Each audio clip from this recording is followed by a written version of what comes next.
This is TWiT. Curtis, have you heard about Google backtracking on their net neutrality stance?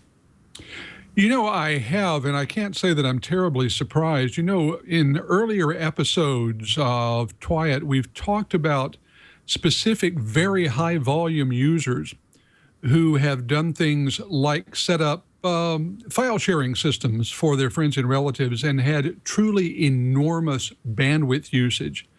Google is still early in the game in terms of providing ISP-like services.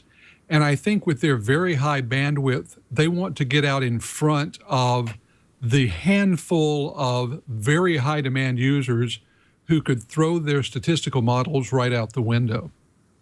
Right. Now, the interesting thing about this story is that Google was an early champion of net neutrality. When the shoe was on the other proverbial foot, when they were the one pushing bits, pushing content, and not actually delivering it over their network, they basically made the stance that a bit is a bit is a bit. So why would you charge more for a bit coming from a server versus a bit being streamed to a computer to watch YouTube? They made a stand and actually went before Congress and said, look, if you're going to start allowing these companies to meter bandwidth, to throttle bandwidth, you're going to be destroying innovation. You're going to be destroying the economy building up around the internet.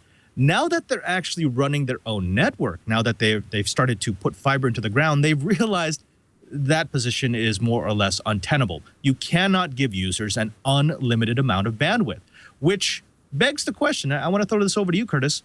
Does this mean the promise of Google Fiber, which was crazy fast speeds, unlimited amount of transfers for a relatively low price, is it's not sustainable?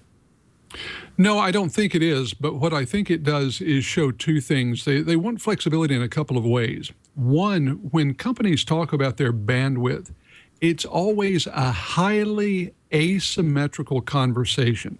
A lot of companies like to tout their downstream bandwidth rates, what the consumer will see if they are downloading material.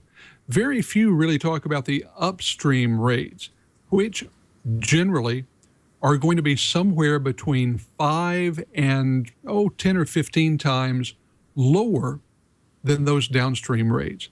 They do this because they're playing games with what are for them very symmetrical pipes going out of their local servers.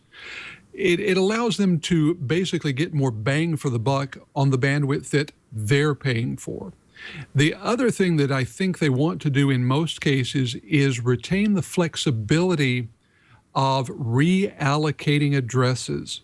They like the idea of being able to do an address refresh as quickly as every few hours to deal with some highly dynamic traffic patterns. If people get used to the idea of having a server on their home system, then they're going to want static addresses.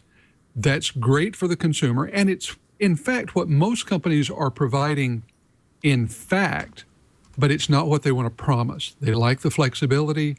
They don't like the responsibility of having that all the time. So look at those two areas.